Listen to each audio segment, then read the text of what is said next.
I was 17 and a senior in high school when war was declared against the Japanese. It was chaotic, but fortunately, our principal had fought in France during World War I, and he said, "Calm down. This is going to be a long war, and you're going to be a part of it. First, graduate, then make your decisions." And most all of us did. I graduated and then enlisted in the Air Corps as a cadet possibility. Between the time that war was declared and I graduated, 2 million men volunteered, crowding all of the recruiting offices to be a part of the services. And I found myself on the end of a long line waiting to be pilots. It took 2 years to get through that line and finally wear a pair of pilot's wings. In 2 more months, I found myself in a tiny village called Michinaw on the Irrawaddy River in the far north of Burma, flying for a group called themselves the Hump Pilots. Now, Hump had nothing to do with camels. That was the name that they gave to the Himalayan mountains that separated Burma from China. They flew 24 hours a day, 7 days a week, through all kinds of weather, furnishing the flying tigers with everything they needed. Now let's see, what were the flying tigers? Originally, they were recruited by a former Army captain, Claire Chennault, and he was charged with finding an air force to defend China because the Japanese had completely destroyed China's air force.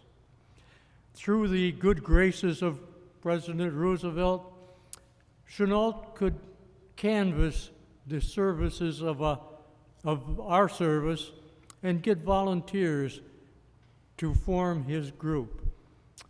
He found 60 pilots from the various services flying P-40s that was also on lend-lease to China.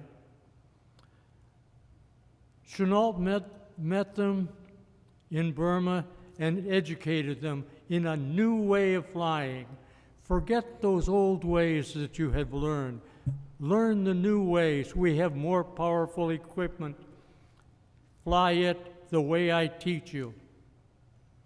With that knowledge, 60 pilots confronted the entire Air Force, Japanese Air Force in China, and they won. This group was called the AVG, or American Volunteer Group. Not long afterwards, the United States entered the war as an ally of China against a common enemy. And Claire Chennault became General Chennault. He was commanding officer of the 14th Air Force. 14th Air Force comprised the Hump pilots that were the supply chain of everything they needed: gasoline, ammunition, spare parts, anything that the Tigers needed, we flew to them. Chennault, I never met him, even though he was my commanding officer, but I have talked to other pilots who have. As a politician or a strategist, he was okay, but he was probably the world's greatest tactical fighter. He knew his enemy, he knew his equipment, and he used it well. I've been asked several times, what what it was like to fly the hump. Well, for 9 months of the year, the skies were clear. The hump was visible for miles, and it was sometimes a bit boring. But during the summer was the monsoon time, and that's where we lost most of our crews and planes. So many that the route from India and Burma to China was called the Aluminum Trail. During those months, there was a large low-pressure area in the middle of the Indian Ocean, and it pumped warm, moist air north over several nations. The farmers loved it. It brought rain, incessant rain. But when those winds hit the upslopes of the Himalayan mountains, they began to turn and twist and tumble into the world's most violent storms. And into those storms we flew on instruments now all the way, night and day. I never shot at anyone, and if anyone shot at me, they missed. But we did have a sense of loss, and it was shown by what we called the ready board. It was a large board maintained in the operations tent, and it had the number of all of the aircraft in a long column. And opposite each one was the crew that was flying it. When a plane came back empty from China, the pilot was always asked, "Is it ready to go?" And most of the time he said, "Yeah." So immediately it was prepared with new gas and loading up to go back. At that time, the operations officer would erase the name of the crew that had just come back and put the names of the crew that was just being told, "You have 2 hours to take off." Our sense of loss was when the operations officer erased the number of the aircraft and the crew that was flying it. And we knew that we'd never see them again. They had just joined the Aluminum Trail.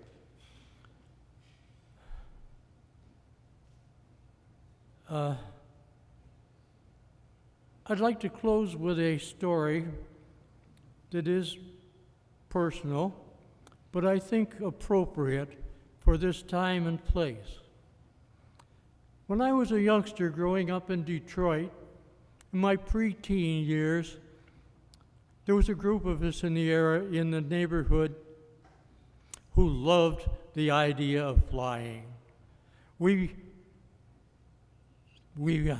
read everything we could, mostly about the pilots who flew in World War I. Baron von Richthofen, Moltke, and oh my goodness, I can't forget one of our greatest pilots, and I can't think of his name. But we carved their models of their aircraft out of balsa, painted them, adorned them with black crosses and rondelles, and hand flew them around our front porch, dodging the sticky fly trap that hung in the front, dodging the geranium pot and landing on the balcony. Later we progressed to flying models. And we flew them in the neighborhood. Out of that group, 3 of us were pilots during World War II. Jim Durbin flew B-24s out of Italy.